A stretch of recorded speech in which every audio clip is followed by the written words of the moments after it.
I want to thank everybody for watching, because today is the debut of Harter News. It's a very special day. Harter News brings you the most recent and shocking stories from around the globe, straight to the comfort of your own home, in an edgy and unapologetic fashion.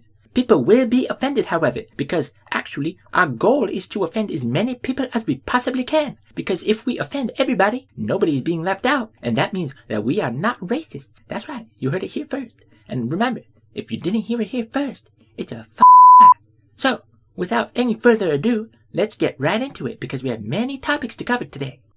Starting things off, and raising the bar really high, a Florida man caught on video using a samurai sword to fight over a wheelbarrow. He was arrested, that's right, you heard it here. A Florida man was arrested because he was caught on video using a samurai sword and fighting another human being over a wheelbarrow. The United States sure keeps it interesting. If they're not shooting each other, they are stabbing each other, in this case with medieval weaponry. I don't know what was going on in his mind, but I think he's been watching The Last Samurai one too many times, and Tom Cruise is probably very, very jealous. Meanwhile, up north in Canada, where it's also a gong show right now, Justin Trudeau was seen wearing blackface as he dressed up as Aladdin in an Arabian-themed gala. That's right. Well, if you're gonna shoot yourself in the foot, that is certainly one way to go about it. Now, me personally, I don't have any problem with somebody dressing up as a character. But, if you're gonna preach it, you better live it. Because the hypocrisy, it's about the hypocrisy. And the hypocrisy is very, very big with this one. Excuse me while I take a sip of my delicious, delicious coffee. That is some delicious coffee. And as we go across the globe to Australia, Melbourne holds its last ever naked bike ride. Okay, that's right.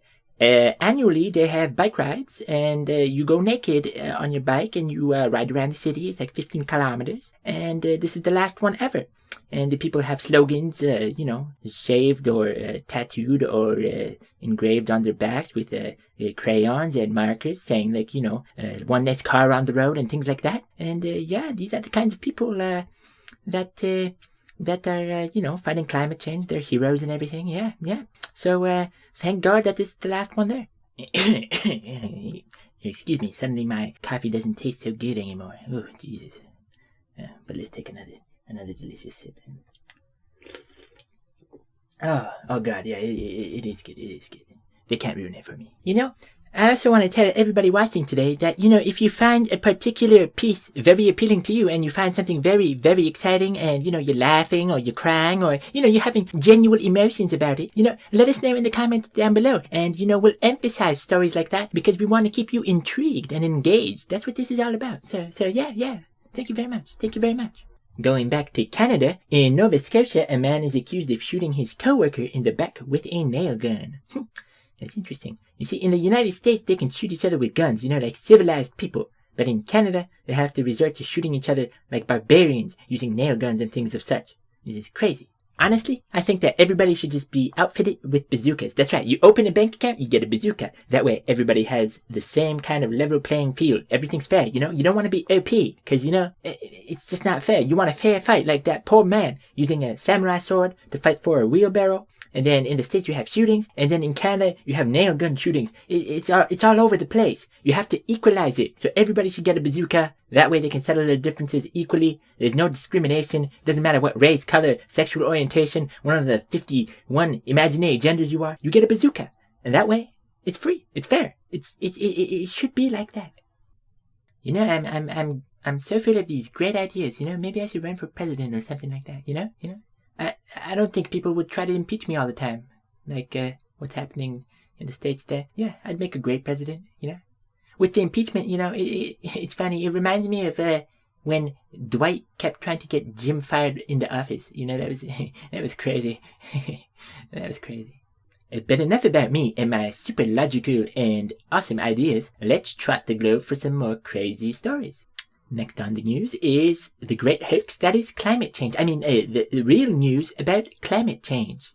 Earlier this week at the United Nations Climate Action Summit, Swedish teen climate activist Greta Thunberg delivered a very, very compelling speech that has sparked the interest of many people wanting to conserve the climate. Well, first off, hats off to the UN for now using children to deliver their messages. You know, a few years ago, it was global warming everybody was preaching. All the lakes were supposed to be dried out by now, and, you know, everything was going to be on fire. And now it's, it's become a global climate change. And I'm pretty sure soon it'll be climate healing, because maybe I think the word climate change will offend too many people. And the people that are fighting for it are going to start attacking each other because, you know, it's offending everybody, and the offended people will get more offended, and then the climate's going to come after them and things like that. So it's going to be changed to climate healing, because healing is going to be the new word that everybody from, I think, 2025 to 2030 will be using. Yes, that sounds about right. Now, you know what I think is the culprit of, you know, climate attack right now? What is so dangerous to the climate change and everything like that is, it's not cars, it's not your little Honda Civic that you're driving around that's damaging and polluting. No, it's, you know what it is? I'll tell you the secret. It's farting. You know, there's more people being produced everywhere. You know, people are popping left, right, and center. You know, we have populations blowing up everywhere, not enough sustainability. And you know what? With those populations growing, people are farting more. There's so much farting going on, and it's lighting up the atmosphere. That's the real truth they don't want you to talk about. That's right. That's what's really hurting the climate, is the farts. You gotta stop farting, people. If you're one of those people that is farting all the time, you should feel really ashamed of yourself. Okay? So in order to begin climate healing, you know, the process of climate healing, the definition would be the process of reversing climate change. Oh, I like that a lot. We're getting new cult going. I mean, you know, real science going. And we're gonna save the planet with climate healing. It's gonna reverse climate change. I want everybody on board. And what we're going to do is we're going to get rid of all the cars, all the airplanes, all the ships, you know, say goodbye to heating, you know, your house. We're going to go live in tents. We're going to chop our own wood, you know, like the Elden days. It's going to be great. Community, you know, social justice for everybody. Woo! And,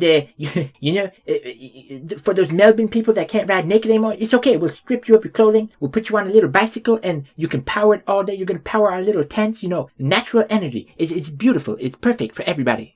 And just like the UN, you know, following in their footsteps, we're gonna get children to impose all the ideas on us. I mean, to push new modern way of thinking forward for everybody. It's gonna be such a utopia. Everybody's gonna want to be a part of it. But enough about that right now, okay? So right now, what we would normally do is we would pick a topic or something that you would want to discuss in length based on your comments. But we're not going to do that today because today is the debut of the Harter News channel. So unfortunately, we don't have anything that you guys want to talk about. So remember to talk about something in the comments, you know, something that resonates with you, and we'll look into it, you know. We'll make it a very user-friendly experience. But because we're not doing that, we're going to jump right ahead to the word of the day. And then let me just get one more delicious last sip of my coffee.